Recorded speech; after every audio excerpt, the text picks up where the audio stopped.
Hadirin hadirat ma'asyiral muslimin yang saya cintai, ada sebuah cerita pendek. Seorang pengendara sepeda motor ditangkap oleh Pak polisi, lalu diperiksa. Ini motor siapa? Pinjam Pak. Helm? Pinjam. SIM? Pinjam. Kata Pak polisi, tidak boleh begini. Marah yang naik sepeda motor. Pak polisi bagaimana? Kok tidak boleh? Yang punya saja bilang boleh.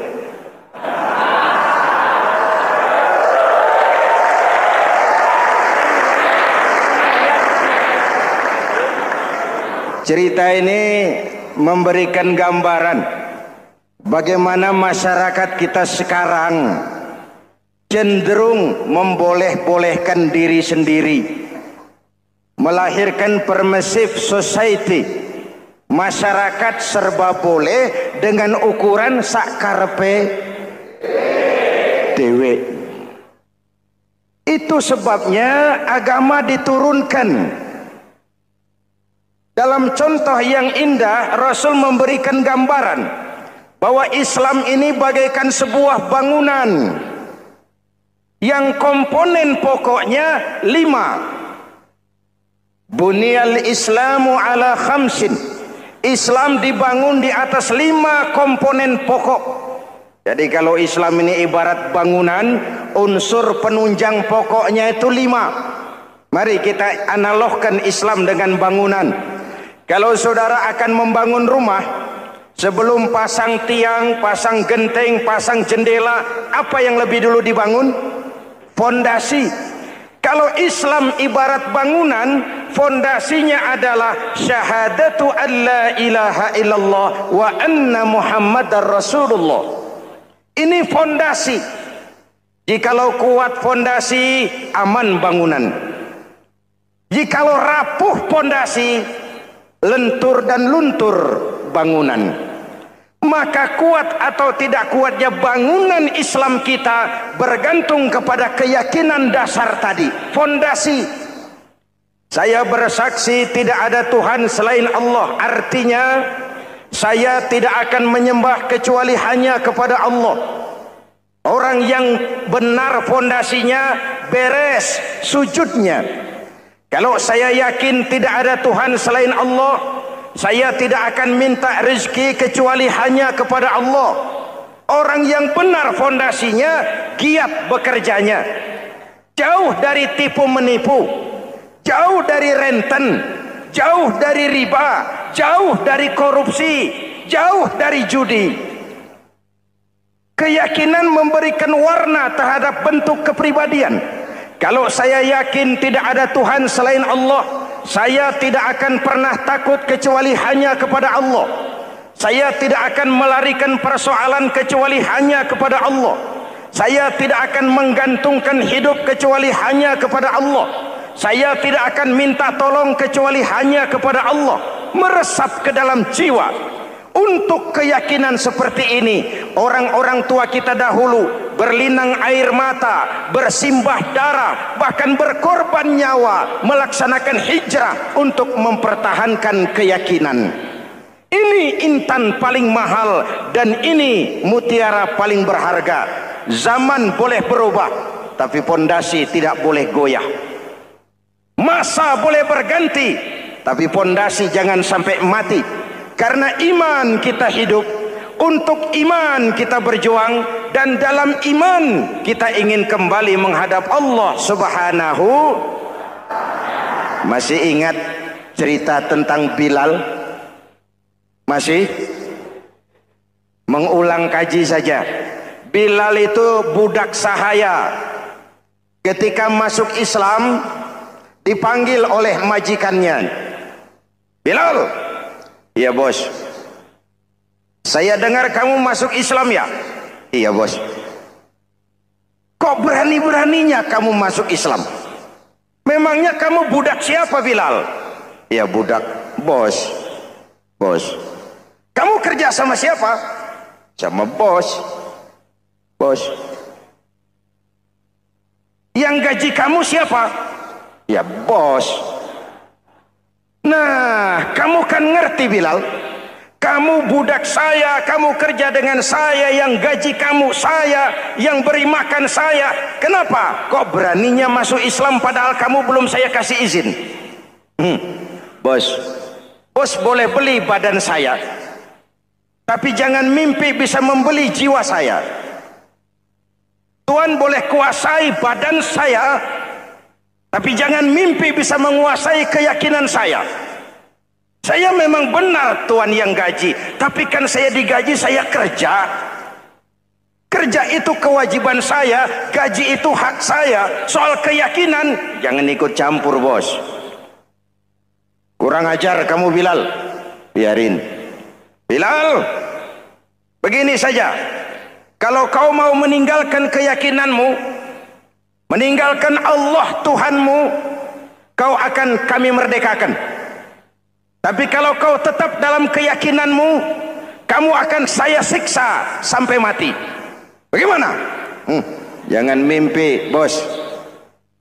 Lebih baik mati berkalang tanah daripada hidup bercermin bangkai. Biar saya gugur membela keyakinan daripada hidup jadi penjilat menjual akidah. Itu prinsip.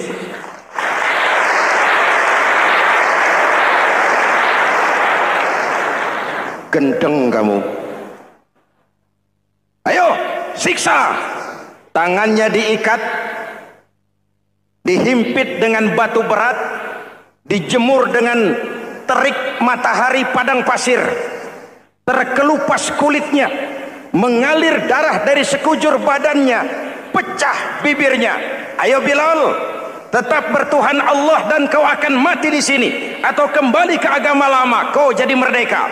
Dari bibir yang pecah itu cuma keluar Allahu Ahad. Bilal budak badannya, merdeka jiwanya, maka namanya ditulis dengan tinta emas dalam sejarah. Kita zaman sekarang merdeka badan kita, tapi sering budak mental dan jiwa kita, maka sejarah tidak pernah mau mencatat kita.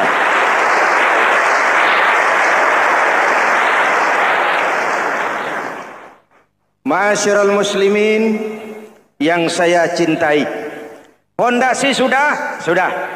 Lalu apa lagi? Mulai memancangkan tiang. Tiangnya 5. Ada tiang namanya zuhur, asar, maghrib, subuh, isya. Tetapi agar bangunan menjadi kuat, ada tiang-tiang tambahan. Namanya rawatib dan nawafil. Rawatib itu ba'diyah atau qobliyah, nawafil itu di luar itu. Agar bangunan menjadi kuat, dibentuk pribadi lewat solat. Apa filsafatnya? Pertama, solat itu simbol penyerahan total kepada Allah. Kita ini sudah kontrak. Innallaha astara minal mu'minina anfusahum wa amwalahum bi anna lahumul jannah.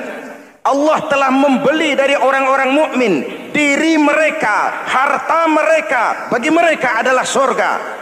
Penjual kita orang beriman, pembeli Allah, dagangannya amwal dan anfus, harganya adalah surga. Jelas?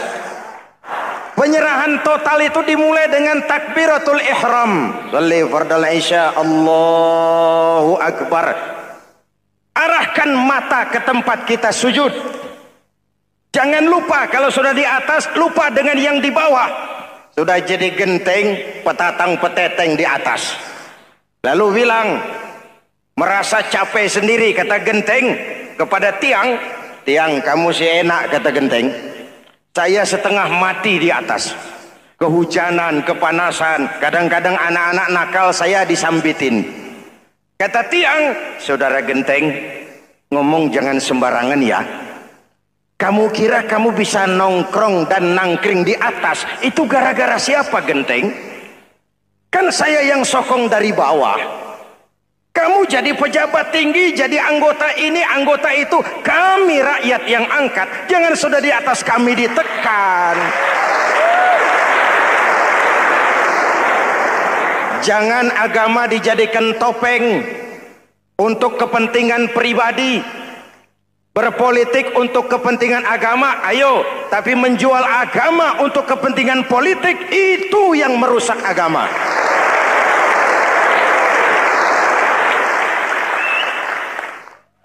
Ini kan kita lagi prihatin sedang meluncur kasus Bulog Gate 2. Innalillahi wa inna ilaihi raji'un. Kita lihat sajalah para petinggi kita sekarang bagaimana menyikapi hukum. Sebab saya dengar ada bargaining, orang takut teriak maling sapi karena DE maling wedus. Tidak berani teriak ada maling sapi karena dia maling kambing. Yang lain maling ayam, dikumpulin ternyata maling semua.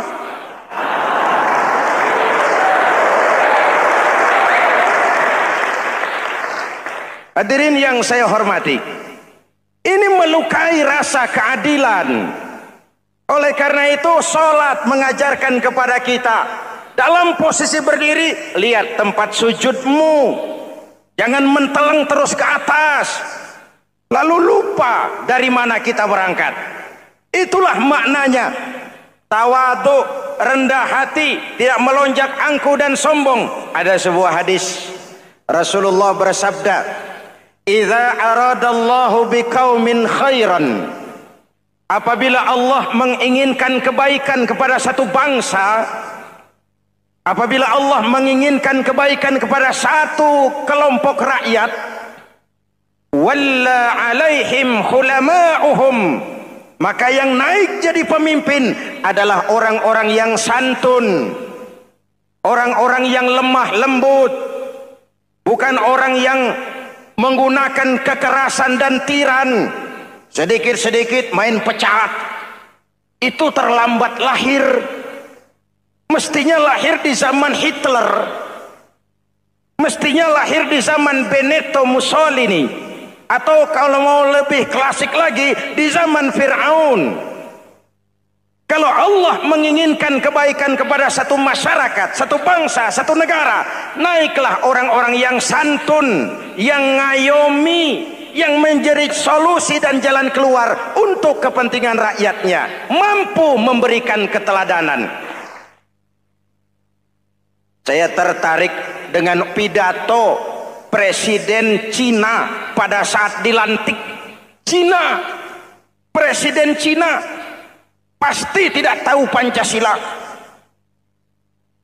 pasti tidak kenal Islam, tapi pidato pelantikannya, berikan saya 100 peti mati, yang 99 akan saya pakai buat koruptor, yang satu akan saya pakai sendiri kalau kamu lihat saya tidak benar.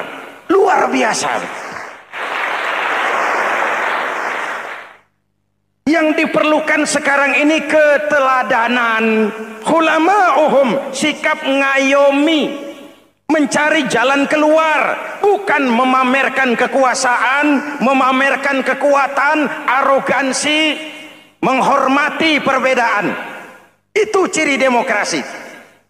Lalu waqadha bainahum ulama'uhum, yang memutuskan hukum adalah pakarnya, ulamanya, mengambil keputusan secara profesional sehingga rakyat beroleh apa yang namanya kepastian hukum, merasa hidup terlindungi, aman dan nyaman. Lalu yang ketiga, wa ja'alal mala fi askhiyaihim, peredaran harta, pergerakan ekonomi berada di tangan orang-orang yang pemurah, yang tidak mau kaya sendiri, tidak mau senyum di atas penderitaan orang lain, menari di atas bangkai saudaranya. Hadirin yang saya hormati, ini cirinya. Tapi sebaliknya kata Nabi, wa idza aradallahu biqaumin syarran, apabila Allah menghendaki kejelekan, keburukan bagi satu bangsa, walla alaihim sufahauhum, yang naik jadi pemimpin orang-orang durjana, orang-orang kurang ajar, tapi dipoles dengan topeng yang bagus. Hei, hei, ini musim topeng. Musim apa? Topeng. Topeng itu apa perlunya? Menyembunyikan wajah asli. Sekarang ini Dracula berwajah Arjuna. Ini musim topeng. Kita rakyat harus hati-hati dan punya filter, mampu memilah dan memilih. Walla alaihim sufaha'uhum wa qada bainahum juhaluhum. Yang memutuskan hukum, yang mengambil keputusan orang-orang bodoh. Wa ja'alal mala fi bukhalaihim. Peredaran harta, peredaran ekonomi jatuh di tangan orang-orang yang bakhil, yang tidak punya konsep menciptakan kemakmuran yang merata bagi seluruh rakyat Indonesia.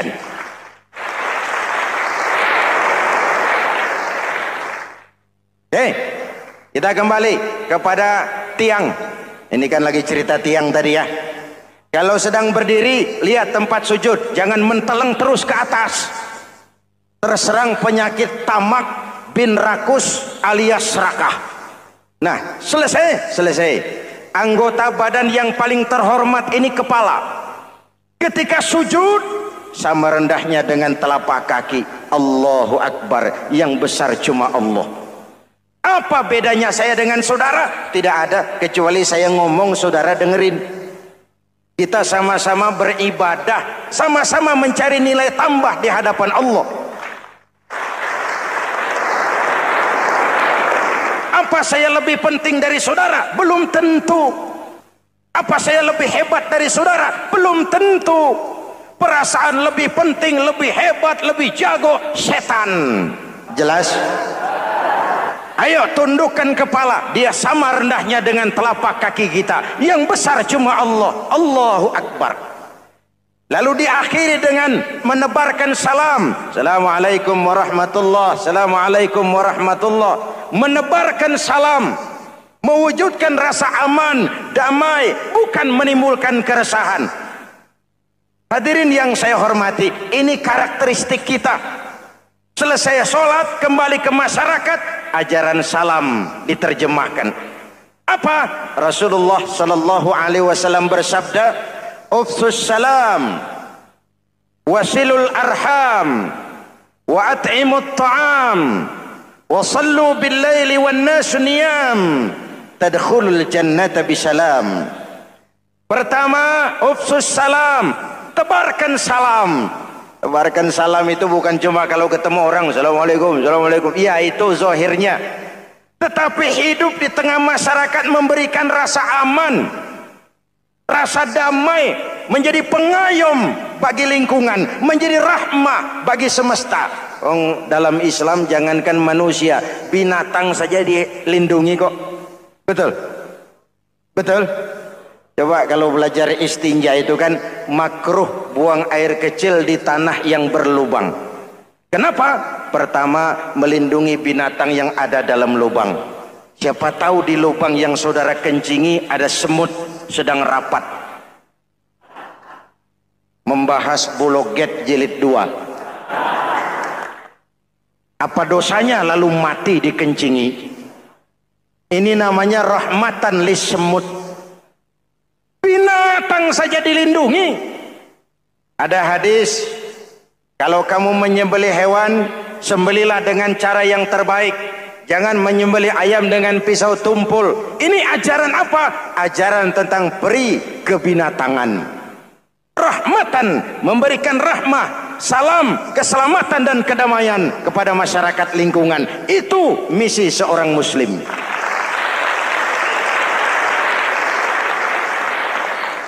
Hadirin, hadirat, ma'asyiral muslimin yang saya cintai. Saya kembali kepada pesan Nabi tadi itu.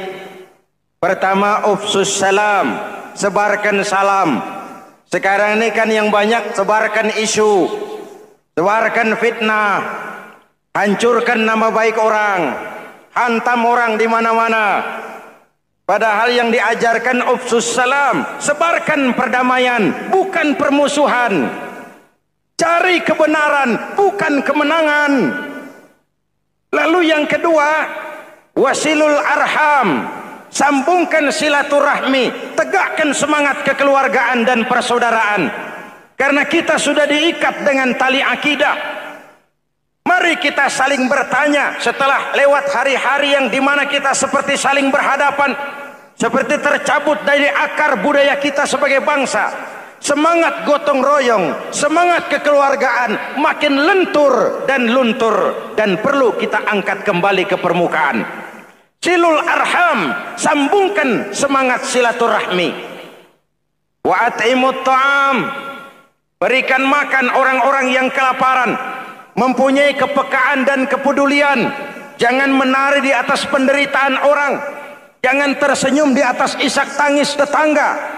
At'imut ta'am, mempunyai kepedulian yang tinggi. Wasallu bil laili wan nasu niyam, bangunlah di keheningan malam ketika orang sedang tidur. Istilah saya, kalau mau telepon Allah, jangan lupa nomor teleponnya, 44342. Jumlahnya 17. Zuhur, asar, maghrib, isya, subuh, 44342. Jangan ragu-ragu. Kalau angka cukup, telepon sambung. Kalau angka kurang, hati-hati salah sambung. Pak, mau sambung yang lebih cepat bagaimana? Bisa. Selain nomor itu, coba pakai sambungan langsung jarak jauh, namanya SLJJ. Kapan? Tengah malam. Kenapa tengah malam? Lebih murah. Lebih murah. Saluran kosong, telepon jarang yang pakai, orang banyak tidur. Wa minal laili fatahajjad bihi nafilatan lak asa ayyab'atsaka rabbuka maqaman mahmuda. Nun, di keheningan malam bangun. Seperti bapak-bapak, ibu-ibu sering bangun tengah malam ya Bu? Ya. Ngapain? Kalau bangun tengah malamnya sih saya percaya, cuma urusannya apa? Kira bangun tengah malam mau tahajud, malaikat sudah mau nulis, cuma buang air kecil, tidur lagi. Hampir salah tulis saya.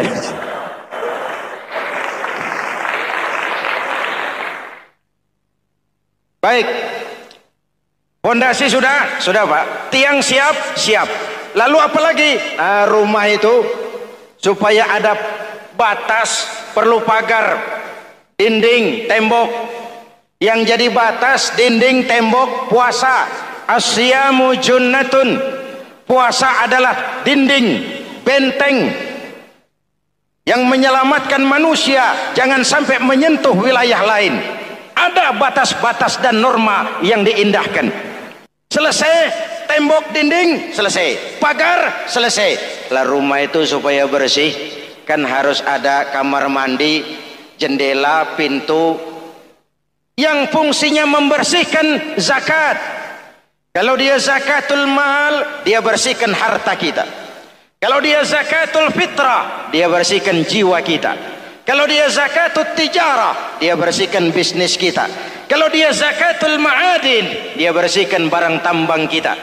Karena itu dalam kitab-kitab fikih dikatakan zakat itu adalah harta yang tu'khazu min aghniyaihim wa turaddu ila fuqaraihim. Diambil dari yang kaya, diserahkan. Hukum diatur menurut selera orang yang sedang berkuasa. Maka yang benar bisa jadi salah, yang salah bisa jadi benar. Kalau untuk rakyat, hukum itu tajam bukan main, cepat sekali dilaksanakan. Tapi giliran menengah ke atas, yang gedean dikit berbuat salah, hukum tompul. Tapi ada orang-orang tertentu yang agunannya palsu, jaminannya palsu. Bawa kata belece, bukan cuma miliaran, triliunan kredit bisa keluar. Terluka rasa keadilan, hilangnya kesempatan. rakyat cuma dapat kesempitan, jarang dapat kesempatan.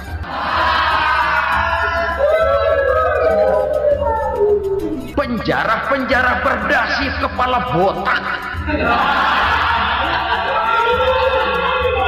yang menguras uang rakyat habis-habisan, enak saja melenggang dalam kehidupan ini. Makin terluka rasa keadilan rakyat. Wa ma hakamu bighairi ma anzalallah illa fasha fihimul faqr. Kalau hukum yang diterapkan sudah menyimpang dari keadilan yang diajarkan Allah, bertebaranlah kemiskinan di mana-mana. Assalamualaikum warahmatullahi wabarakatuh. Waalaikumsalam warahmatullahi wabarakatuh. Bismillahirrahmanirrahim. Alhamdulillahi rabbil alamin. Wassalatu wassalamu ala asyrafil anbiya'i wal mursalin Sayyidina wa maulana Muhammadin wa ala alihi wa sahbihi ajma'in, amma ba'd. Saudara-saudara kaum muslimin rahimakumullah, sebagai bangsa kita tengah menghadapi berbagai bencana, baik di bidang ekonomi maupun di bidang politik.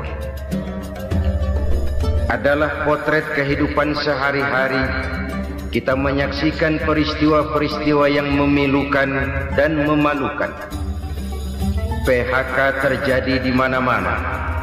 Pengangguran meningkat.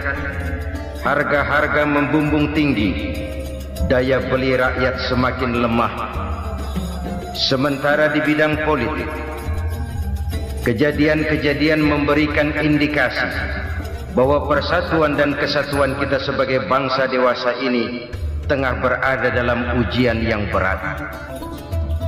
Pada jumpa kita kali ini, tanpa bermaksud untuk mencari kambing hitam dari bencana yang kita hadapi, saya ingin menyampaikan sebuah hadis yang diriwayatkan oleh Imam At-Tabarani dari Ibnu Abbas bahwa Rasulullah sallallahu alaihi wasallam bersabda, khamsun bi khamsin. Ada 5 perkara yang dapat menimbulkan 5 macam bencana. Mari kita renungi hadis ini satu demi satu sebagai bahan introspeksi buat kita semua dalam menghadapi bencana yang tengah berlaku sekarang ini. Yang pertama, ma naqasa qaumul ahda illa sullita alaihim aduwwuhum. Apabila suatu kaum sudah mengingkari janjinya, maka mereka pun akan dikuasai oleh musuh-musuh mereka. Sederhana saja nampak kalimat dalam hadis ini. Apabila orang sudah mengingkari janji, mereka akan dikuasai oleh musuh-musuh mereka sendiri.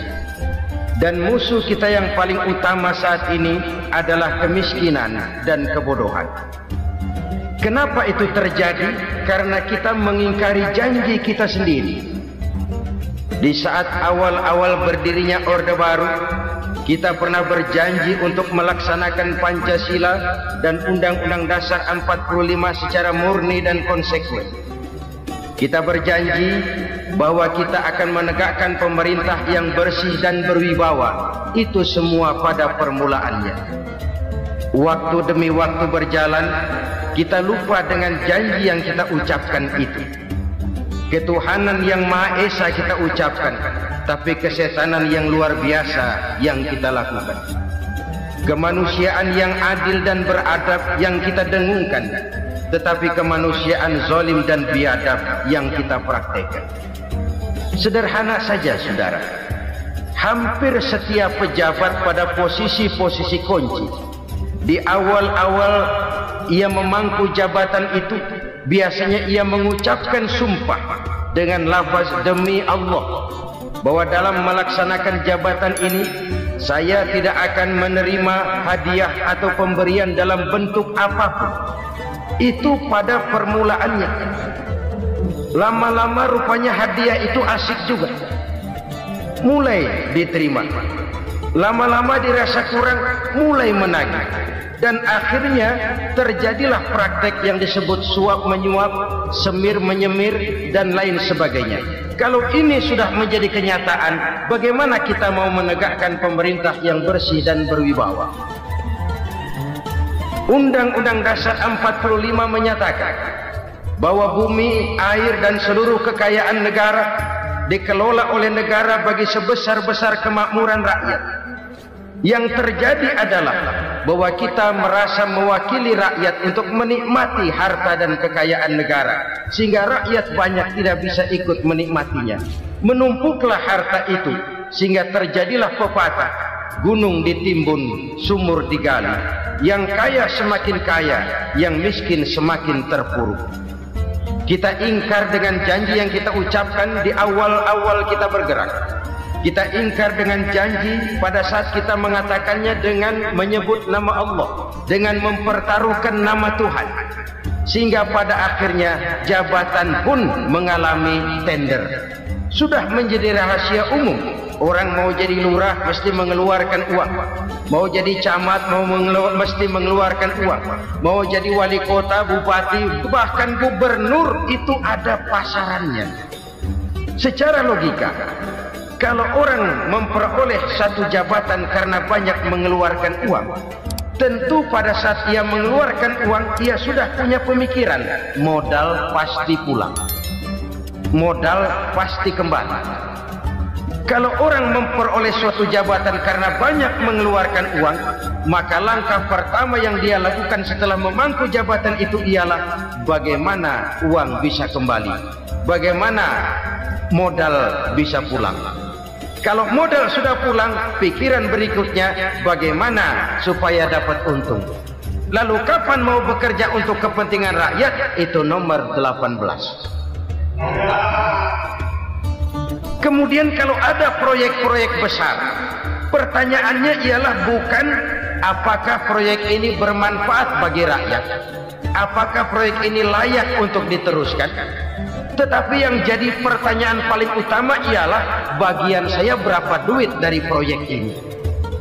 Kita bisa lihat proyek, mega proyek lahan 1 juta hektar di Kalimantan Tengah, triliunan rupiah, dan proyek itu gagal. SD Impres bulan ini diresmikan, bulan depan retak. Jembatan-jembatan bulan ini gunting pita, bulan depan runtuh.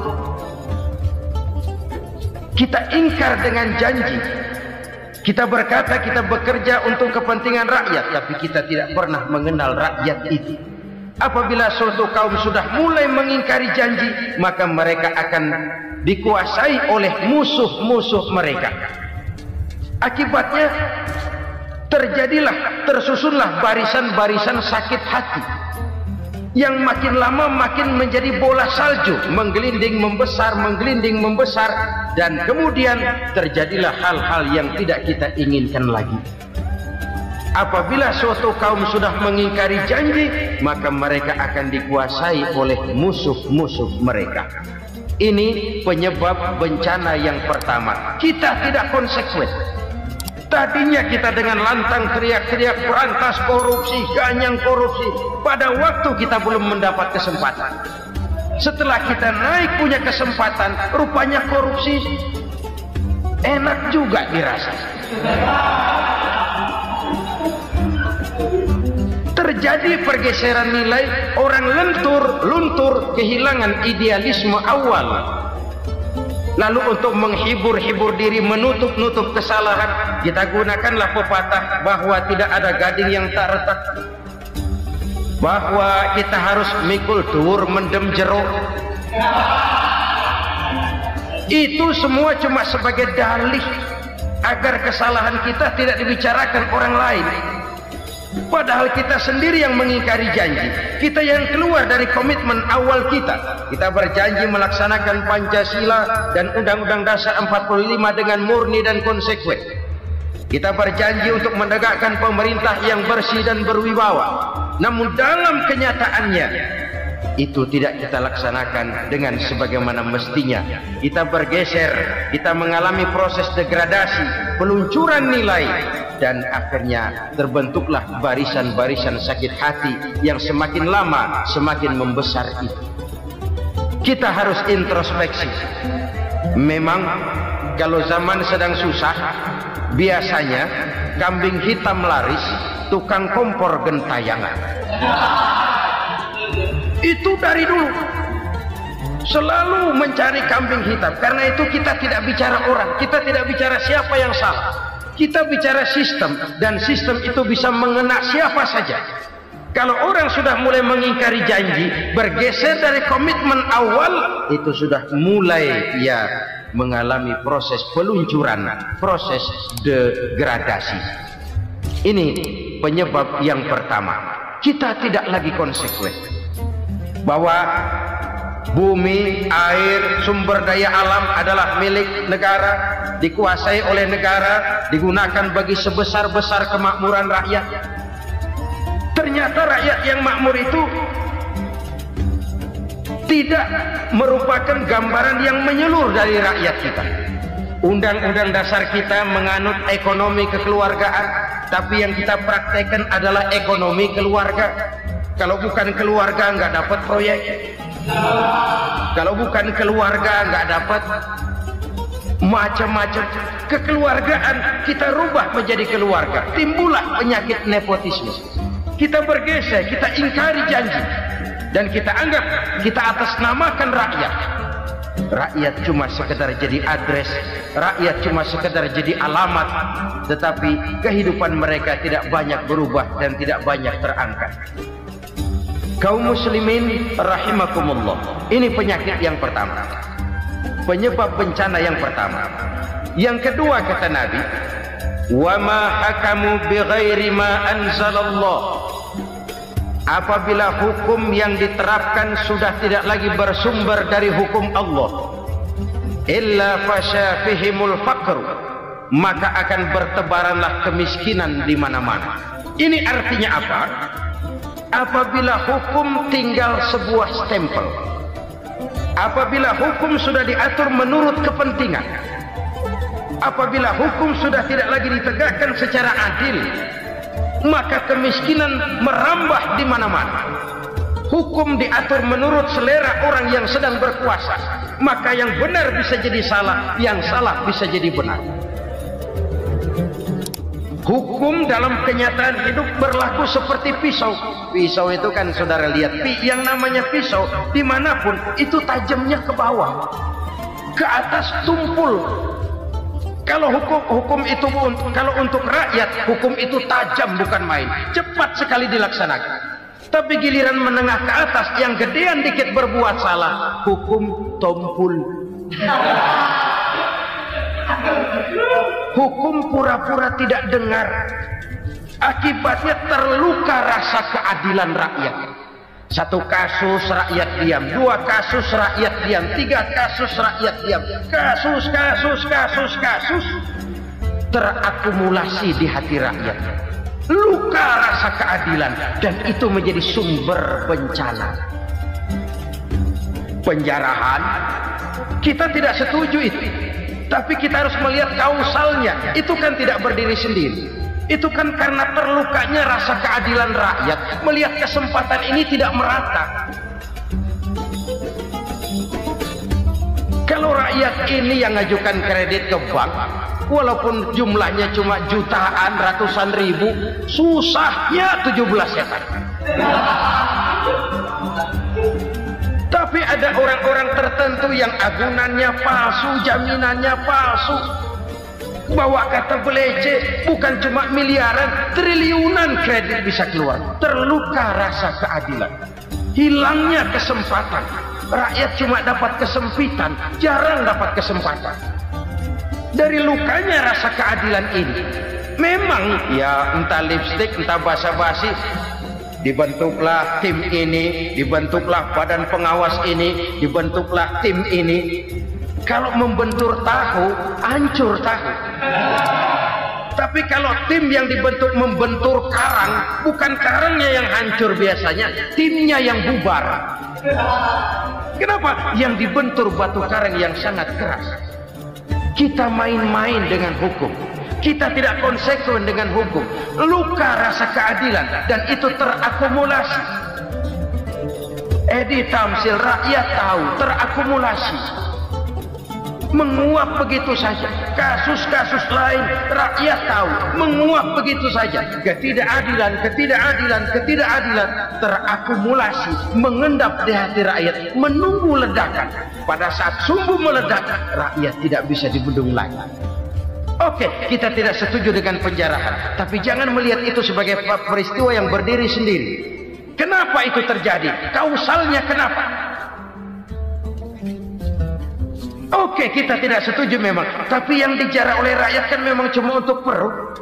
Yang dijarahkan beras, yang dijarahkan televisi, yang dijarahkan kulkas yang masih bisa dihitung, yang memang real untuk kebutuhan rakyat.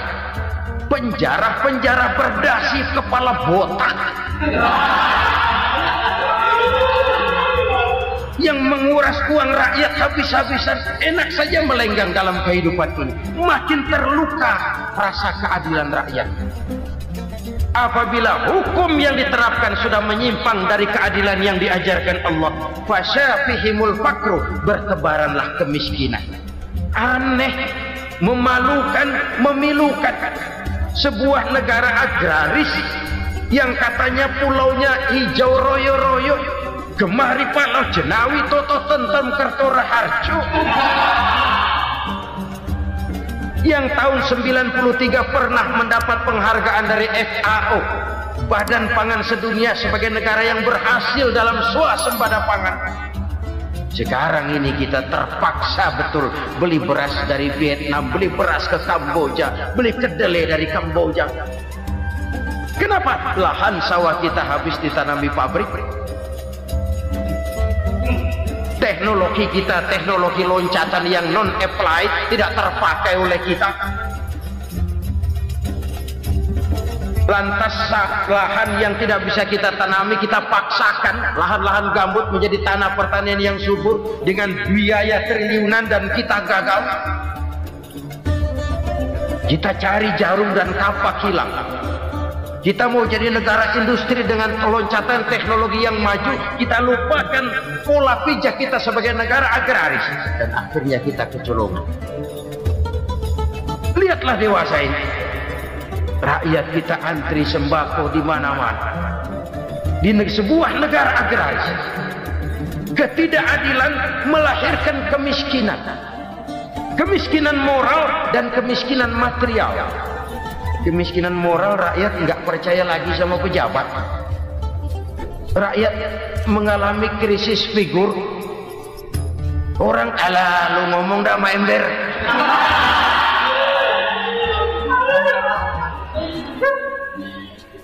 Penataran yang menghabiskan biaya miliaran itu melahirkan pejabat-pejabat korup. Pengawasan yang menghabiskan biaya miliaran itu ternyata impoten, mandul. Kemiskinan moral. Jujur saya berkata, saudara-saudara, setelah pintu reformasi dibuka, itu yang masuk memang macam-macam. Ada yang memang punya tujuan murni, konsekuen, dan punya konsep. Ada yang nunggu di tikungan, begitu mobil lewat nyamber pintu, berangkat ikut reformasi. Ada yang memanfaatkan momentum, mumpung, untuk nyampein unek-unek, ngerti nggak, pokoknya ngomong. Sehingga keadaan semakin rancu, kebingungan semakin menjadi-jadi, masalah yang paling urgen tidak terselesaikan. Sekarang ini orang berpikir mendingan jadi pala ular daripada jadi buntut macan. Buntut macan memang hebat macan, tapi kalau buntutnya cuma ugel-ugel di belakang buat apa? Mendingan jadi pala ular, kecil juga nyaplok. Artinya ya biar kecil juga kalau punya partai kan gagah. Lalu rame-rame bikin partai kayak bikin arisan.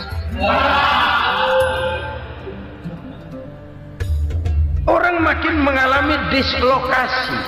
Semua mau jadi pahlawan, semua mau nomor satu, semua ngomong. Iya kalau bidangnya, kalau bukan makin rancu. Marilah lewat kesempatan ini saya mengajak kita untuk tahu diri. Biarkan politisi ngomong politik, biarkan ekonom menata ekonomi, biarkan praktisi bicara soal hukum, biarkan rakyat munajat, istighfar, mohon pertolongan Allah. Tahu diri kita. Kalau memang ayam, kukuruyuk aja dah. Kalau memang kucing, ayo ngeong. Kalau kambing, silahkan ngembe. Udah tahu ayam, ngeong bunyinya. Suaranya palas, orang nggak ngerti, bingung, makin menjadi-jadi. Ibarat kesebelasan sepak bola bangsa kita sekarang ini, rame-rame mau bikin gol, kiper ikut nyerang sekarang. Memilukan dan bahkan memalukan. Wa ma hakamu bighairi ma anzalallah illa fasha fihimul fakru.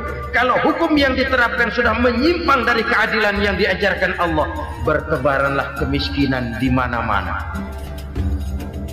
Coba sekarang ini, yang punya duit bingung, apalagi yang kagak punya duit.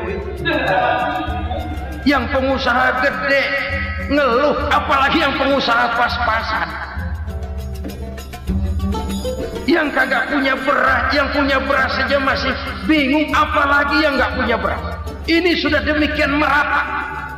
Dulu kita kagum mendengar konglomerat kelas wadah, kelas-kelas yang seakan-akan cuma ada dalam khayal mereka, punya kekayaan miliaran dolar, triliunan. Sudahlah, seolah-olah nggak terjangkau sama kita. Weh, ternyata yang gede-gede itu juga gede utangnya. Dan rontok satu demi satu. Ternyata rakyat selama ini cuma dialamatkan, cuma dijadikan address. Rakyat yang tidak banyak ngerti persoalan ini harus menanggung hidup ini begini berat, harus menanggung beban hidup ini begini tinggi.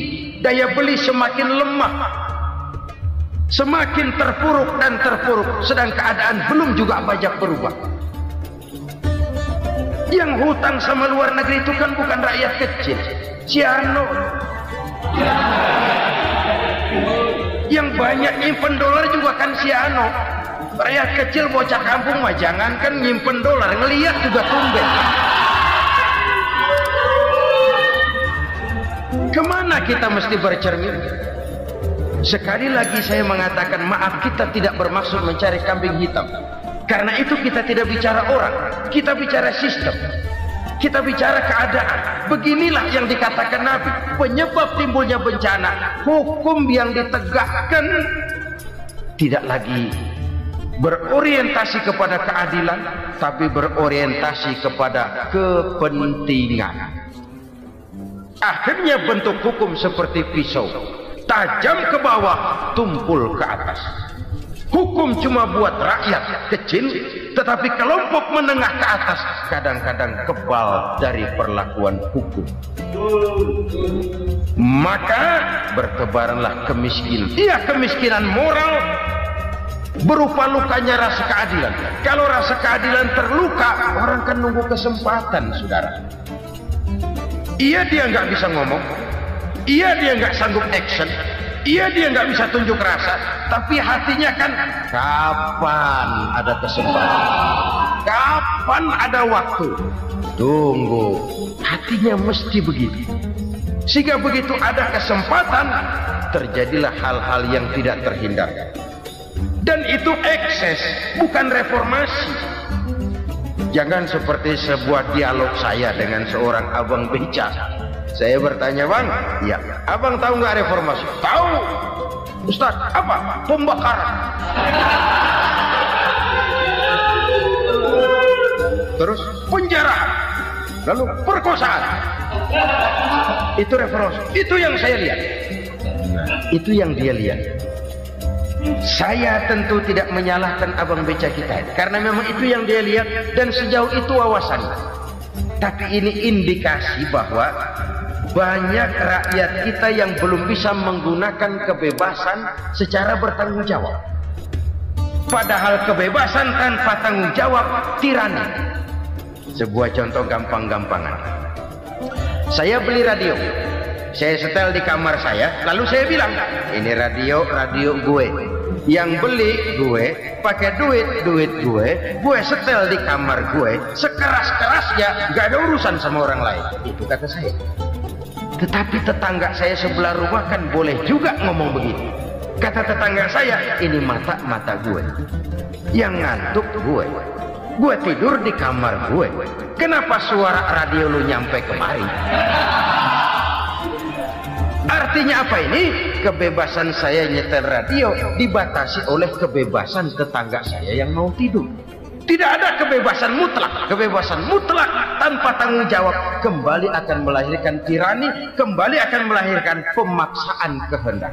Dan itu lagi-lagi bukan demokrasi. Saudara-saudara kaum muslimin rahimakumullah.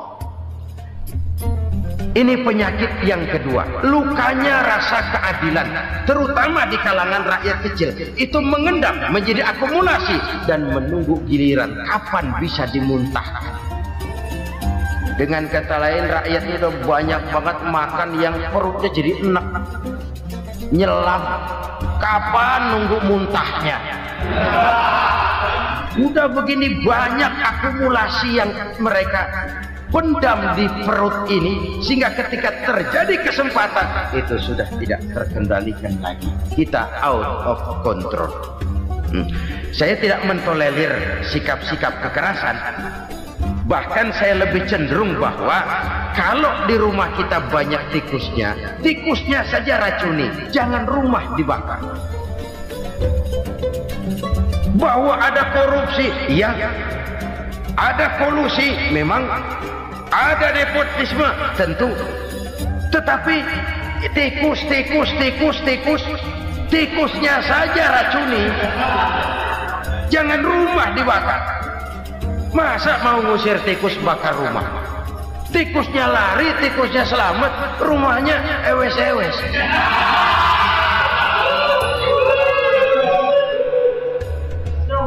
Tikus selamat, rumah nggak punya, masalah nggak terselesaikan dengan sebagaimana yang kita harapkan. Kita sepakat ini negara hukum, dan di hadapan hukum semua manusia itu sama. Itu prinsip yang diajarkan Allah. Al-musawat bainan nas fi takalifil ahkam. Semua manusia sama dalam berhadapan dengan hukum Allah Subhanahu wa taala. Kalau hukum sudah pandang bulu, itu jelas yang enak yang banyak bulunya. Siapa yang banyak bulunya? Monyet. Kalau hukum pandang bulu, monyet keenakan. Saudara-saudara kaum muslimin rahimakumullah, introspeksi. Mari kita bercermin bagaimana perjalanan hukum selama ini. Kalau introspeksi ini kita temukan, lalu ada upaya untuk memperbaiki diri. Jangan menggunakan tak ada gading yang tak retak, mikul dhuwur mendem jero untuk menutup-nutupi kesalahan orang. Padahal kesalahan itu sedemikian besar. Padahal rakyat kita tiap hari antri sembako. Ada yang sehari sekali makan, ada yang makan sudah bercampur tiwul, ada yang nasi sudah dicampur pisang, balik jadi orok lagi. Macam-macam upaya rakyat untuk menangsal perut ini. Lalu rakyat ditenang-tenangkan, lebih baik puasa Senin Kemis sambil menghadapi krisis ekonomi. Kenapa rakyat yang disuruh puasa? Kenapa bukan pejabatnya yang puasa lebih dulu untuk kemakmuran rakyat? Kalau rakyat yang memang perutnya udah gepeng disuruh puasa, makin krempeng perut. Artinya pejabat harus punya sense of politics. Ya, tidak, puasa itu kan tidak cuma Senin Kemis saja. Puasa itu puasa perasaan, puasa menghargai perasaan yang sedang kondisi yang sedang dihadapi oleh rakyat. Bagaimana rakyat yang tengah antri sembako melihat pejabatnya lewat dengan mobil yang harganya sampai 1 miliar. Oh, inilah pemimpin saya. Luka lagi rasa keadilannya. Kita tidak tenggang rasa. Puasa dalam artian itu pun akan menolong menegakkan semangat kebersamaan, membentuk semangat kebersamaan. Saudara-saudara kaum muslimin rahimakumullah, penyebab bencana yang ketiga dikatakan oleh baginda Nabi, wala dhaharat fihimul fahishatu illa fasha fihimul maut. Apabila kekejian telah merajalela, maka maut bertebaran di mana-mana. Kita renungi butir kalimat dalam hadis ini. Apabila kekejian telah merajalela, maut bertebaran di mana-mana. Begitu murah arti sebuah kehidupan. Penjarahan untuk hal-hal yang kecil tapi sampai mengorbankan nyawa. Apabila kekejian sudah terjadi di mana-mana, maut pun bertebaran. Maut dalam arti berpisah ruh dengan jasad, tapi juga maut dalam arti orang bisa mati karirnya, orang bisa mati usahanya, orang bisa mati kesempatannya karena perbuatan-perbuatan keji yang selama ini tidak terbendung. Lahirlah teori mafia. Siapa yang kuat dia yang berkuasa, siapa yang lemah dia menjadi mangsa. Proyek-proyek besar yang menang tender itu ya dari itu ke itu saja. Yang pengusaha-pengusaha tidak punya koneksi, tidak bisa bayar komisi, dapat proyek tetelan. Ada dagingnya dikit, namanya juga tetelan. Dagingnya sudah habis disantap oleh meja. Sekian puluh meja dilalui, sekian puluh amplop dikeluarkan. Sehingga yang akhirnya ya tinggal tetelan itu tadi. Maka kualitas pekerjaan pun sudah bukan lagi jadi masalah. Demikianlah mafia-mafia ini bermunculan di mana-mana. Di pengadilan terkenal mafia pengadilan. Hukum bisa dibeli, hukum bisa dipesan menurut kebutuhan sponsor. Mafia peradilan, mafia politik, mafia ekonomi, bahkan mafia agama yang menggunakan agama sebagai kedok, menggunakan agama sebagai dalih, menggunakan agama sebagai topeng untuk melancarkan maksud-maksud politiknya pun tidak tertutup kemungkinan. Apabila kekejian telah merajalela, maut bertebaran di mana-mana. Korupsi, kolusi, nepotisme itu bagian dari kekejian. Kita selama ini kalau mendengar maksiat, itu yang terbayang cuma judi, mabuk, zina. Ya itu maksiat. Tapi korupsi, kolusi, nepotisme itu juga maksiat dalam bentuk lain. Kalau ini sudah bertebaran, maka maut terjadi di mana-mana. Jangan bayangkan cuma mati orangnya, itu sih kewajiban. Yang menyakitkan itu orangnya masih hidup tapi dibikin mati, karirnya mati. Kenapa? Karena yang diperlukan bukan cuma orang pinter tapi orang taat. Biar pinter, kalau nggak taat minggir. Biar bodoh, kalau taat bisa nyenangin atasan, bisa nyemur. Kumaha juragan wae ayo nama. Itu yang kadang-kadang dapat penghargaan. Tidak ada prestasi kerja kecuali bikin senang orang di atas.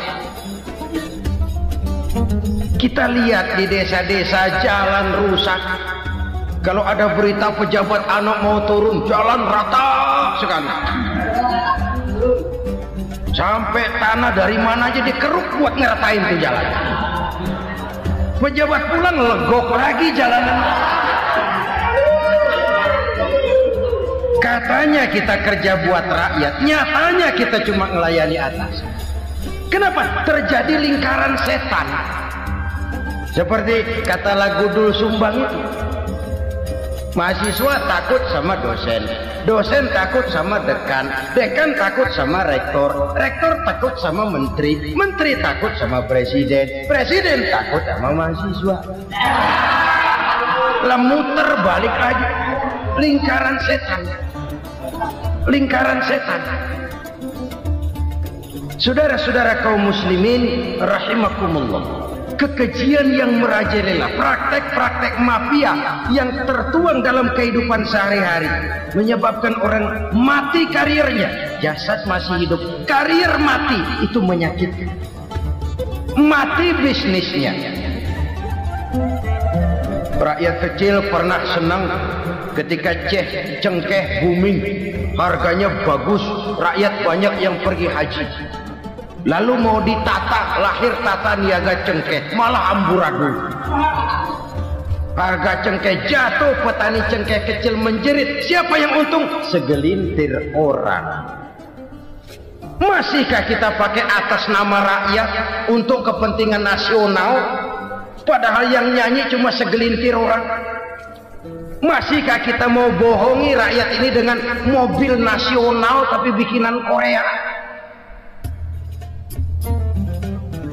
Masihkah kita mau bermain verbalisme, bermain kata? Ini sebuah masa lalu yang tidak perlu terulang lagi untuk masa-masa yang akan datang. Kekejian merajalela, orang mati karir, bisa mati usaha, mati bisnis. Usahanya maju, dirangkul, hancur. Usahanya maju, dipukul, hancur, tenggelam. Bahkan yang memilukan dan memalukan badan-badan usaha milik negara itu dikebiri sedemikian rupa sehingga tidak menghasilkan hal-hal yang bermanfaat buat negara. Saudara-saudara kaum muslimin rahimakumullah, kalau nafsu yang sudah mengatur itu semua, maka kekejian pun merajalela. Orang sudah pakai teori mafia, yang kuat dia yang menang, yang kuat dia yang berkuasa, yang lemah silakan minggir di sudut-sudut kehidupan. Kalau kekejian seperti ini merajalela, maut bertebaran di mana-mana. Banyak orang mati karirnya, banyak orang mati usahanya, banyak orang mati imajinasinya. Sekarang ini dalam dunia seni yang banyak karyawan seni, bukan seniman. Seniman itu kan dilahirkan, lain seniman, lain karyawan seni. Sekarang yang banyak karyawan seni, bukan seniman. Mati karir, mati imajinasi, mati improvisasi, sehingga kehidupan persis sinetron. Sinetron itu yang kita lihat rumah mewah, yang kita lihat rumah bagus. Gak pernah kita lihat di sinetron kita ini rakyat antri sembako. Kita dijejali hal-hal yang indah, yang wah, yang membuat kita tenggelam dalam gaya hidup instan, tenggelam dalam gaya hidup wah. Kita lupa dengan realitas keseharian di tengah-tengah masyarakat kita. Lahirlah kelompok-kelompok selebritis, dibesarkan oleh berbagai media. Selebritis, pilek aja masuk koran, pilek.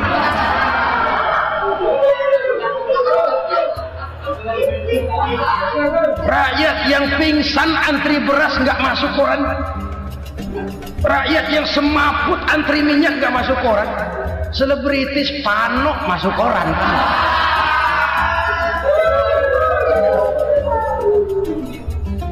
Kita besarkan hal-hal kecil, kita kecilkan hal-hal besar.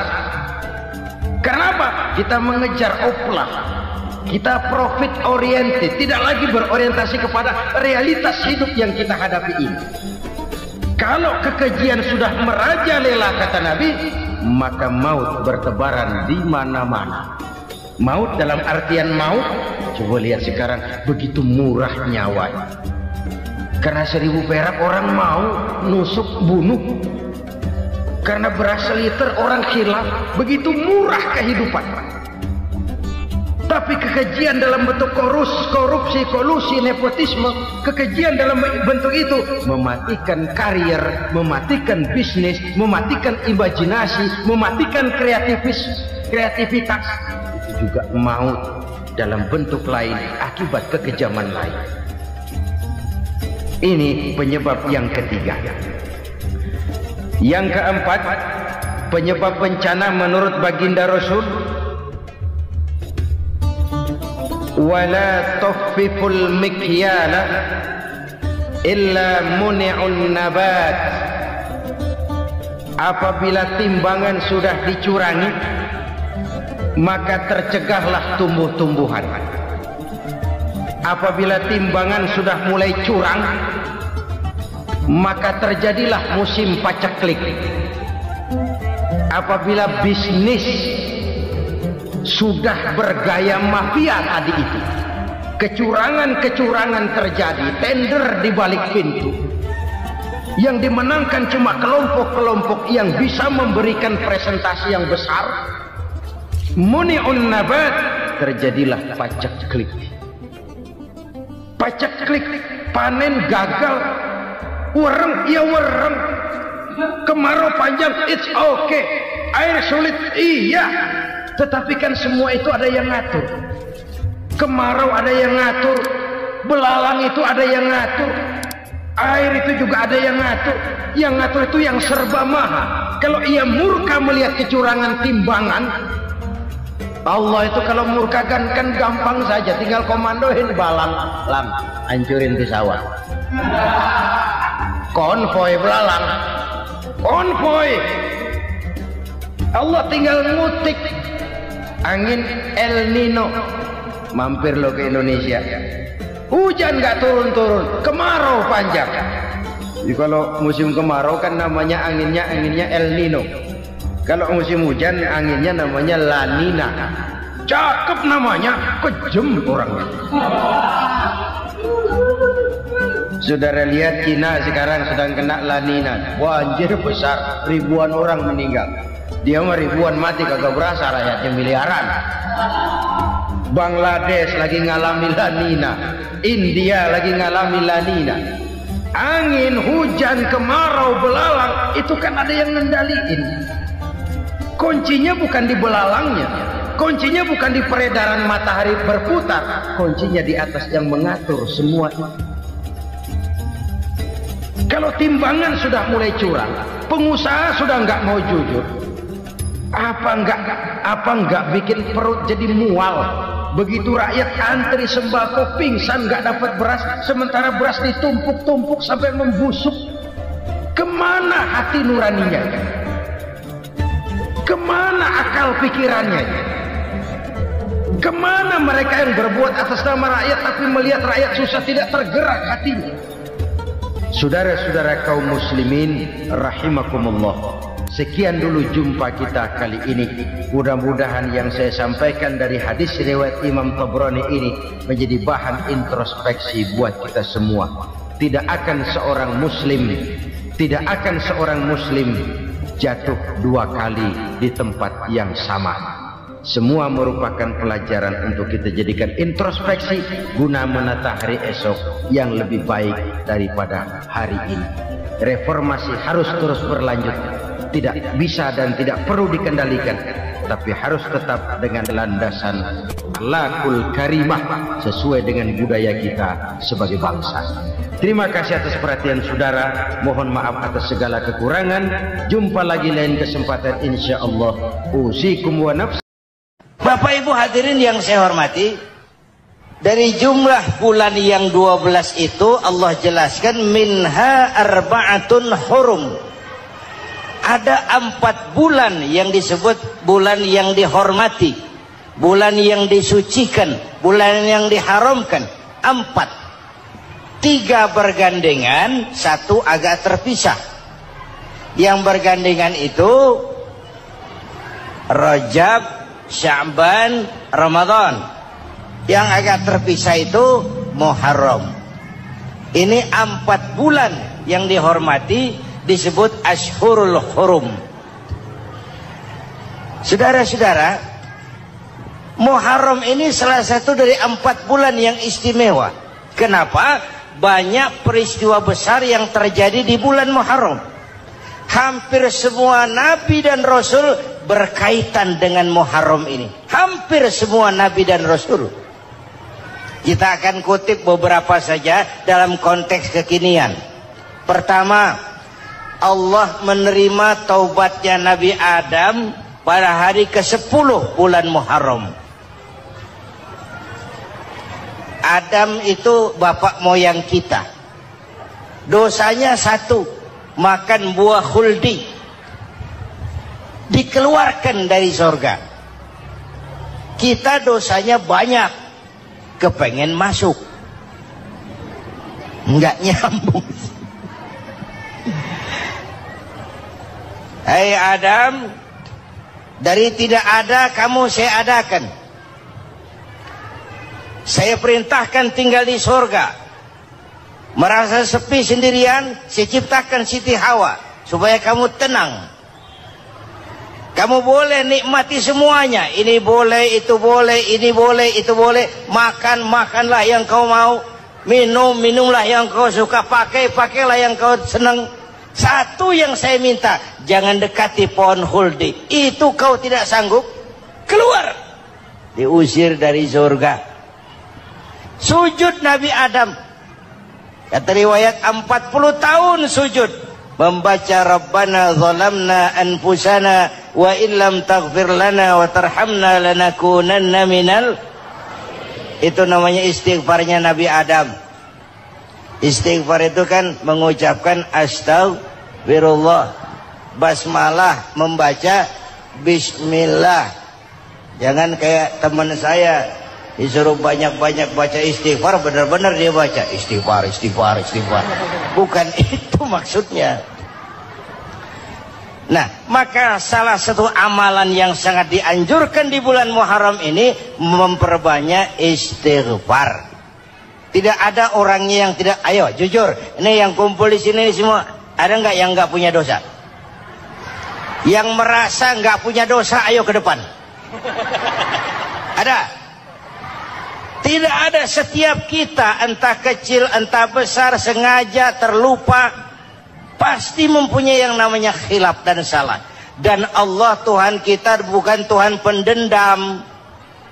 Allah Tuhan kita Tuhan yang ramah dan rahmah. Manusia, dosamu banyak, tapi ampunanku lebih banyak. Salahmu besar, rahmatku jauh lebih besar. Kau sujud di hadapanku, aku bangga melihatnya. Kau menangis di hadapanku, aku senyum melihatmu. Kau berjalan menujuku, aku berlari menyambutmu. Karena itu amalan yang sangat dianjurkan di bulan Muharram ini memperbanyak istighfar. Itu kalau istighfarnya Nabi Adam. Ada istighfarnya Nabi Yunus. Ibu kenal Nabi Yunus? Di mana kenalannya? Sok tahu. Nabi Yunus itu ketika berdakwah kepada kaumnya yang bandel, memberikan peringatan mau beriman akan turun azab. Kapan Yunus? Akan. Kenapa mesti akan? Sekarang aja kalau mau, saya tungguin. Kurang ajar betul ini umat. Akhirnya Nabi Nuh menghindar dengan perhitungan, kalau azab tidak turun saya sudah jauh.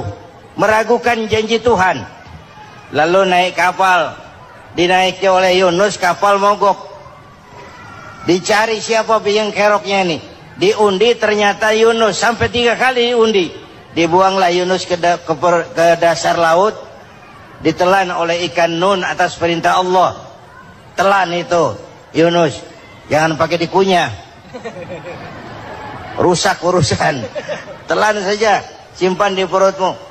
Dibawa oleh ikan nun ke dasar lautan. Itu yang oleh Quran dikatakan bertemulah 3 macam kegelapan. Zulumatun salas. Gelapnya tengah malam, gelapnya di dasar laut, gelapnya di dalam perut ikan. Itu namanya peteng. Mbahnya gelap. Di perut ikan itulah Nabi Nuh sadar akan kesalahannya. Allah meragukan janji Allah. Ia sujud di dalam perut ikan itu membaca la ilaha illa anta subhanaka inni kuntu.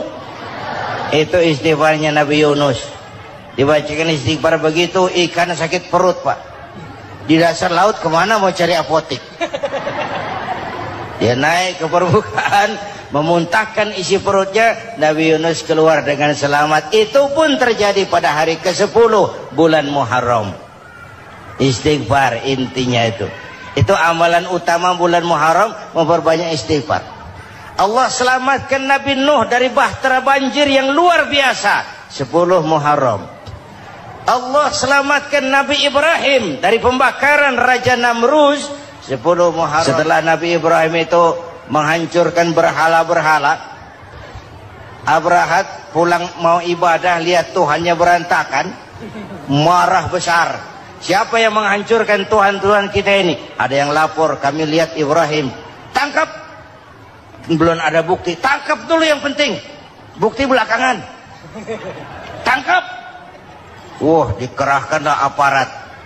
Tangkap Nabi Ibrahim. Disidang langsung oleh Abrahat. Oleh Namruz maksud saya. Ibrahim, kau yang menghancurkan berhala-berhala kami ini, Tuhan-Tuhan kami. Siapa bilang? Ada yang lapor. Saya dengar enggak semua berhala itu hancur. Ada yang paling besar, angkat tangan, saya lihat ada kampak di tangannya. Barangkali yang besar itu iseng tuh, yang kecil-kecil dikampakin. Tanya aja sama dia. Kamu gila? Kenapa? Masa kami disuruh nanya berhala? Gak bisa jawab. Kenapa disembah? Lebih gila mana? Tahu nggak bisa jawab kenapa disembah? Kurang ajar kamu Ibrahim. Bakar. Dibakar. Ketika Ibrahim dilempar ke kobaran api yang menggunung, Allah perintah api, ya naru kuni bardan wa salaman ala Ibrahim. Hai api, dinginlah sampean. Api Madura waktu itu, Pak. Hai api, dinginlah sampean, selamatkan Ibrahim. Api tunduk kepada perintah Allah. Ibrahim masuk ke kobaran api, selembar rambut pun tidak terbakar. Kenapa? Apinya tunduk kepada perintah Allah. Kenapa? Karena Ibrahim orang yang takut kepada Allah. Api tunduk kepada perintah Allah.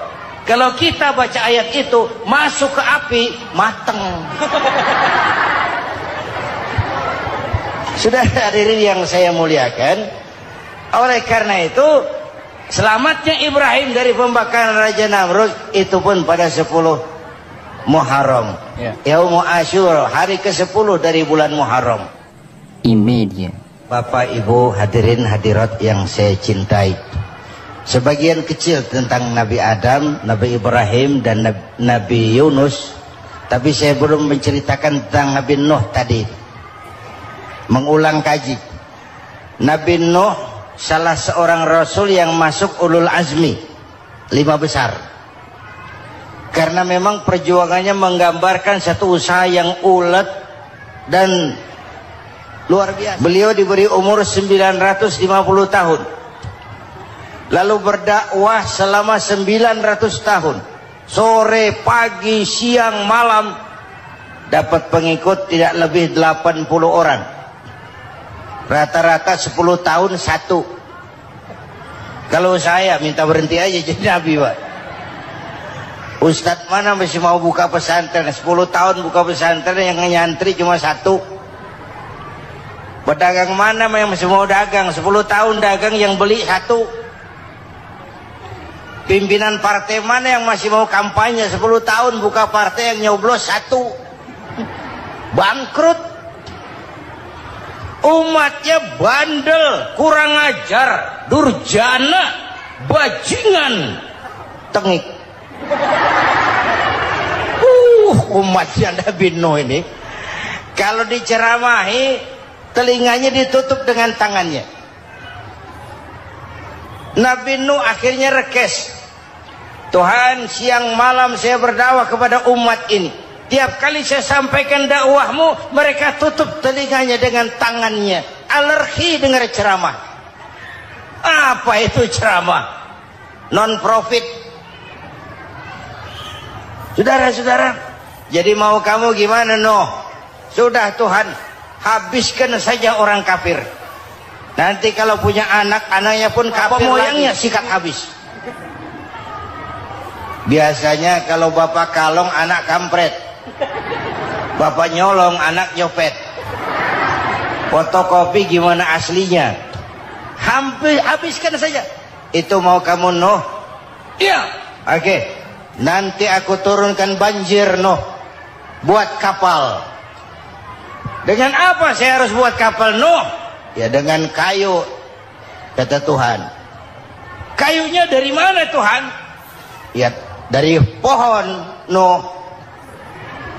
Pohonnya belum ada Tuhan. Ya tanam dulu bikin kapal, kayunya nanam pohon. Apa artinya? Perjuangan perlu kesabaran. Sukses itu ada prosesnya. Nggak bisa simsalabim abracadabra lalu kita mau sukses. Semua ada prosesnya. Walaupun kenyataannya begitu. Sukses banyak bapaknya, gagal itu yatim. Kalau kita sukses banyak yang ngakuin.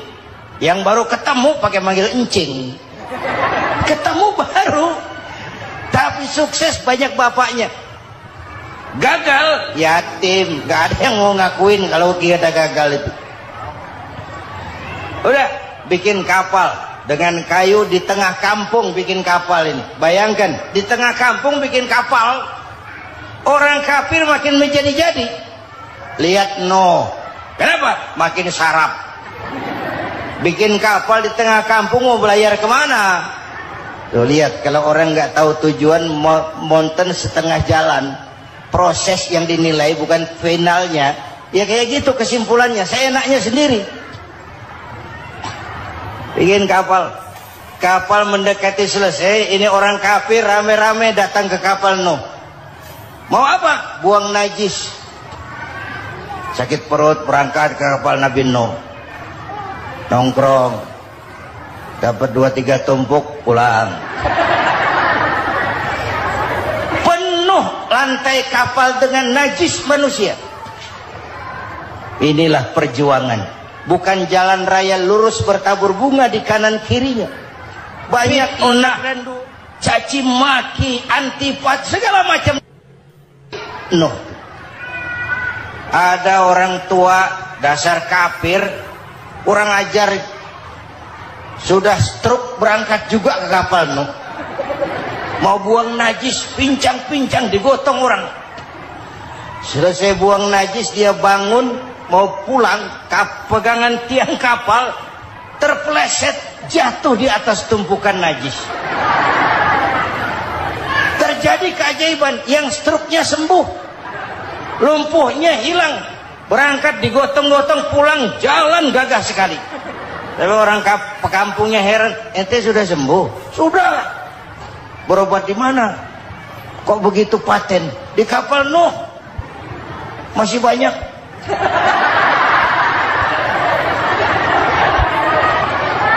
Yang berasa perlu obat bawa rantang. Ambil bersih lagi geladak kapal itu.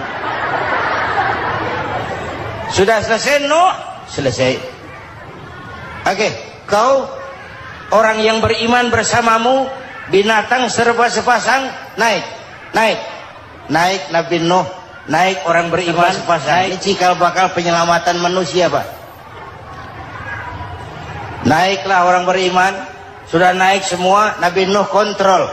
Ini contoh buat kita, kontrol. Sudah naik semua teman-teman, sudah. Pemimpin yang baik bukan cuma terima laporan di belakang meja. Laporan itu yang mana juga bagus. Sama juga kampanye yang mana juga merdu. Kalau aja yang dihitung. Pernah ada calon bupati kampanye janji, kalau saya berhasil kita akan banyak bangun jembatan di daerah kita. Tanya, Pak, nggak ada sungai di kampung kita, Pak. Dia bilang sungainya kita bangun sekalian. Udah kadung janji, mana pula orang mau bangun sungai itu. Saudara-saudara, kontrol. Jangan cuma tunggu laporan di belakang meja, semua laporan bagus. Ya Bu? Bu?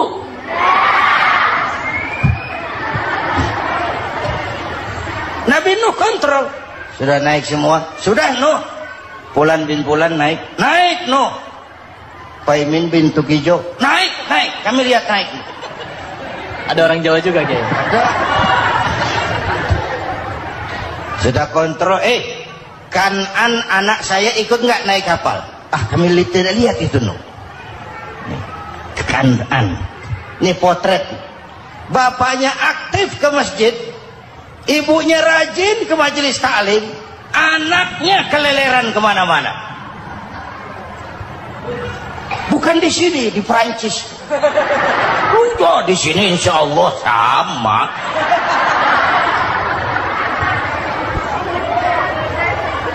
Nuh karena sayang anak, Nuh karena cinta anak, Nuh karena tanggung jawab anak, cari naik ke atas kapal. Lihat Kanaan, anak saya, nggak lihat Nuh. Turun ke ruang bawah, periksa lagi. Mang, ayah Kanaan di dia. Jamaah Tasik ini rupanya ditahan. Tuh ayah Mang. Ayah ke mana ya budak ya? Turun ke bawah Kanaan tuh. Orang nano orang ketok. Rombongan Jawa Tengah. Naik ke atas buritan. Dari buritan kelihatan ternyata Kanaan tidak ikut naik kapal, kumpul di darat bersama orang kafir. Ini potret kita sekarang. Kumpul sama orang kafir, hanyut anak-anak kita, ditelan budayanya orang kafir, ditelan tradisinya orang kafir, ditelan pergaulannya orang kafir. Nuh karena sayang anak dari atas manggil. Dalam Quran dijelaskan itu. Karena Nabi Nuh di atas, Kanaan di bawah, teriak, ya bunayyar kam ma'ana. Begitu dalam Quran ayatnya. Coba ini pakai gaya memanggil supaya kelihatan ke gambar, kira-kira Nuh manggilnya begitu. Ini namanya gaya dakwah Pak. Kalau ceritanya datar nggak menarik. Maka Nuh memanggil Kanaan, ya bunayyar kam ma'ana. Kata yang dengar, heeh. Ini gaya orang manggil, ya bunayyar kam ma'ana. Kanaan, kesini nak, naik kapal sama papi. Kan di bawah itu, nggak mau papi, John di sini saja. Kata Nuh, jangan nak, Allah sedang murka, akan turun banjir. Kalau datang banjir papi, sa'awi ila jabalin ya'simuni minal ma', saya akan naik ke gunung tinggi yang bisa menyelamatkan saya dari banjir. Kanaan naik ke gunung, gunung dihantam banjir, Kanaan mati sampai sekarang. Yang kelima, Nabi Musa, kisah Muharramnya ini. Lahir dalam kondisi yang sulit karena Fir'aun mimpi akan lahir seorang anak dari keturunan Bani Israel yang akan menghancurkan kerajaannya. Kata Fir'aun, sudah lahir belum anaknya? Belum. Kalau gitu mulai malam ini laki-laki dilarang bergaul sama istrinya. Semua perempuan hamil di bawah pengawasan negara. Mulai hari ini kalau lahir anak laki-laki turut nama Bani Israel, penggal. Satpol PP disiapkan. Udah ada kayaknya. Ada. Patroli. Bayangkan, Fir'aun itu bikin undang-undang seenaknya sendiri. Apalagi merasa kekuasaannya dalam ancaman. Penguasa manapun kalau merasa dalam ancaman, panik. Padahal kekuasaan itu kayak harimau. Makin lama ditaiki, makin sulit turun. Kenapa? Karena macannya makin lapar. naik terus capek, turun dimakan harimau, serba sulit. Saudara-saudara, kalau kita mau belajar dari Pak Harto, saya melihat kekurangan Pak Harto cuma satu, terlambat berhenti.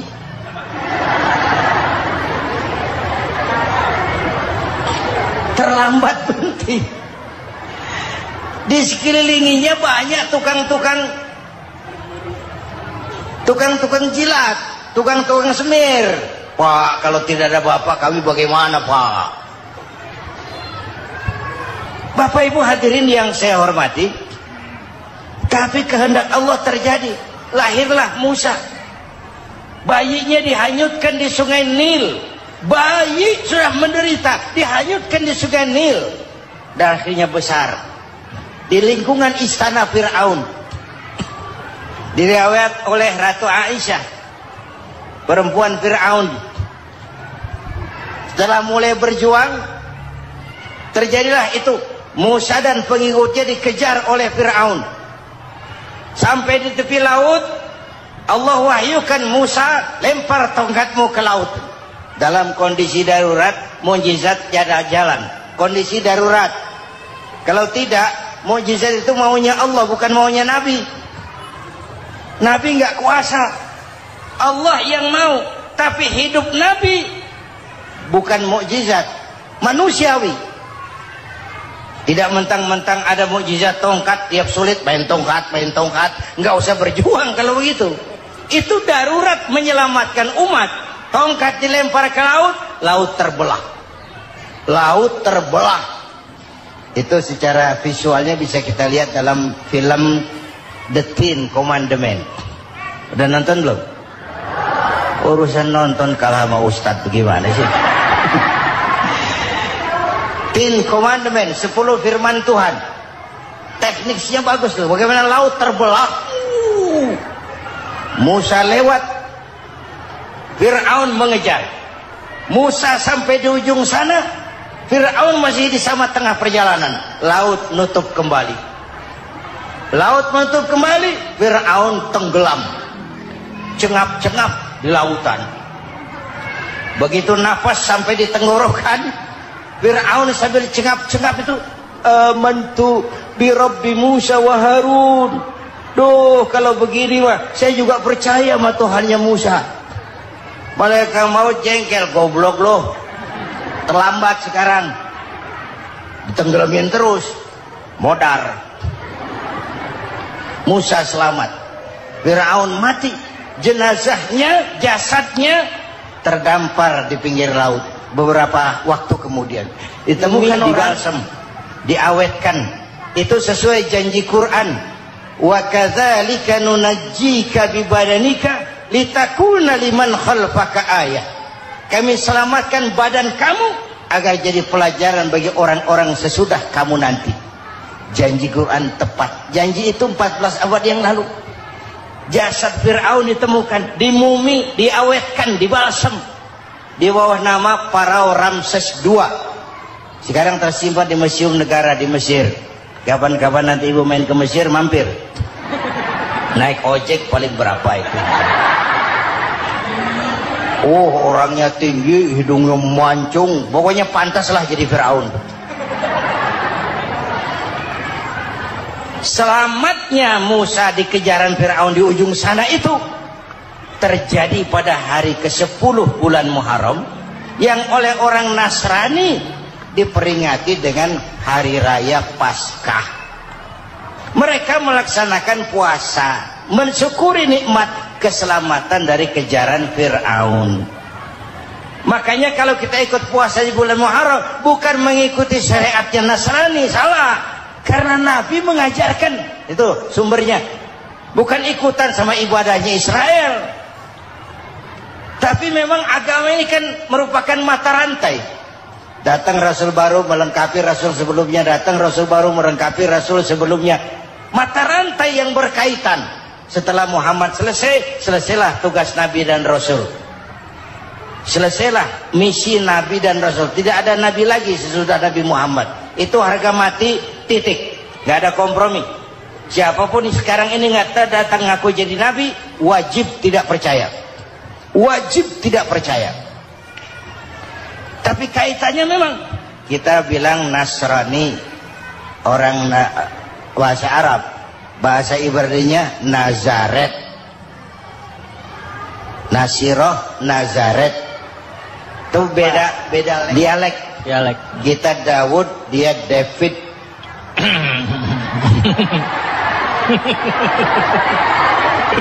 Ibrani. Kita Ali, dia Alek. Kita Sulaiman, dia Solomon. Kita Camat, dia Comot. Ini yang ngomong ini comot sembarang. Ini dia. Bapak dan Ibu jamaah yang saya cintai, pertanyaan pertama, hijrah qalbiyah. Ada hijrah badaniyah, hijrah fisik yang dilakukan Nabi dan sahabat dari Mekah ke Madinah. Itu hijrah badaniyah. Ada hijrah qalbiyah, hijrah hati. Dan ini yang kita perlukan sekarang. Karena refleksinya akan membias kepada alur kehidupan. Kalau hati kita mau berhijrah, fisik akan ngikuti. Hijrah dari tempat, dari malas ibadah menjadi rajin ibadah. Hijrah dari maksiat kepada yang ma'ruf, dari berpecah belah menjadi bersatu. Hijrah seperti itu yang sangat kita perlukan.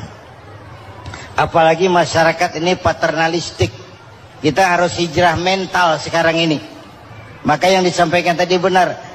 Seorang ketua MK siap mengundurkan diri kalau terbukti anak buahnya terlibat suap. Itu walaupun siap, tapi sudah angin segar buat rakyat. Bahwa masih ada banyak insya Allah pejabat kita yang punya harga diri. Walaupun ada juga pejabat kita yang muka tembok, kulit badak, kuping kebo. Muka tembok, kulit badak, kuping kebo. Biasanya kalau kereta api tabrakan di negara-negara maju, Menteri Perhubungannya mundur. Di kita petugas palang pintu dipecat. Jauh sekali Menteri sama petugas palang pintu. Benar diadili yang krocok-krocok, kopral-kopral itu. Padahal hadisnya jelas. Ar-rashi wal murtashi finnar. Yang nyuap dan yang nerima suap, dua-duanya neraka. Kasus potret belakangan ini, yang nerima suap, yang diuber, yang nyuap aman, yang nyuap aman, yang korupsi pajak dikecil-kecilin, yang ngemplang pajak aman. Padahal ngemplang pajaknya triliunan. Padahal dia sudah dikasih fasilitas oleh negara mengelola sumber daya alam negara yang artinya milik rakyat. Dia harus bayar pajak, uang pajaknya dikumpulkan bagi sebesar-besar kemakmuran rakyat. Itu tindakan merugikan rakyat. Karena itu betul, saya setuju, hijrah qalbi yang perlu kita lakukan sekarang. Hijrah hati. Kita ini bangsa Indonesia seperti timnas. Timnas sekarang anak-anak muda sudah berani pakai baju PSSI. Iya. Kenapa? Menang.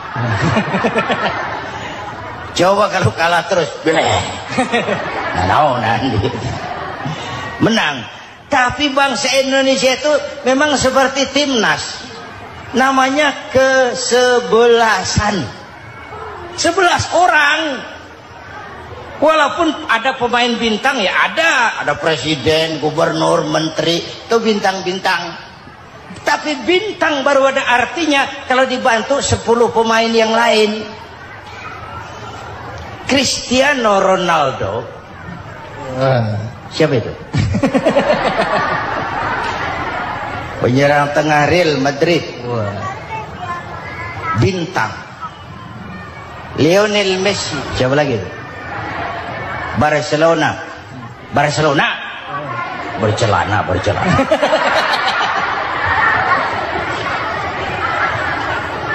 Michael Rooney bintang Manchester United. Ronaldo baru bintang, Messi baru bintang, kalau ada 10 pemain yang lain. Bagaimanapun hebatnya Cristiano Ronaldo, kalau sendirian lawan satu kesebelasan, babak belur.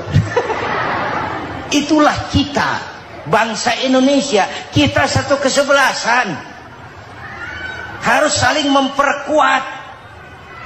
Ada bangsa kita ini yang jadi jaksa, ada yang jadi hakim, ada yang jadi polisi. Itu posisi penyerang tengah, kiri luar, kanan dalam, back, striker, kiper, posisi. Tapi sadar, kita satu kesebelasan, Bung. Jangan bikin gol ke gawang sendiri. Kalau punya bola bagus, operan dong sama temennya. Yang bisa menciptakan gol, operan.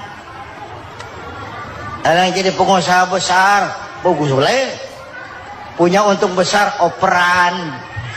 Kasih masjid, kasih pesantren, operan. Ini kesebelasan kita kalau punya bola, pelitnya setengah mati, Pak. Nggak mau ngoper. Bawa sendiri, mending bikin gol. Enggak. Kita ini satu kesebelasan. Satu sama lain harus saling memperkuat. Bahwa ada penyerang tengah, itu si posisi. Tapi kalau memang peluang memungkinkan, ayo dong operan. Saya iri sama kesebelasan Nasrani di Indonesia. Mereka kalau punya bola, operannya cakep. Gereja cepat selesai, rumah sakit Kristen cepat selesai. Kenapa? Operannya bagus. Kita ini kalau punya bola bawa sendiri, nggak mau ngoper.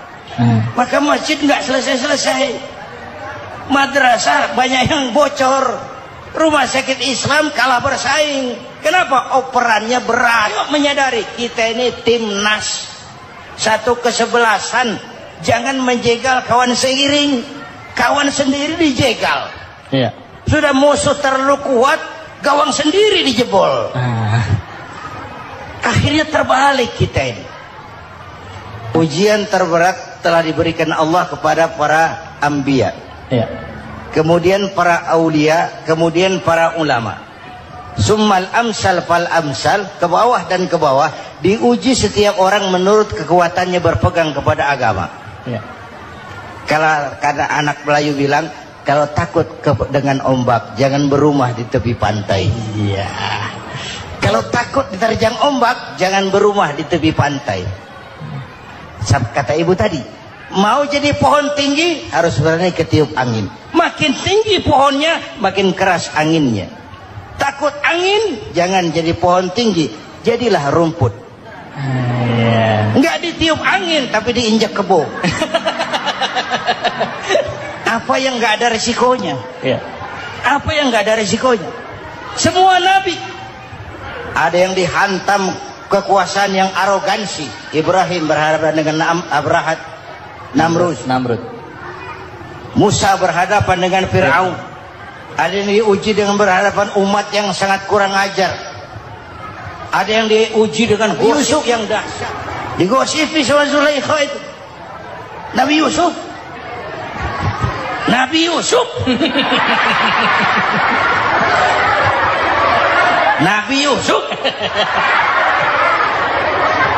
Yang namanya gosip itu kan menyebarkan keburukan orang.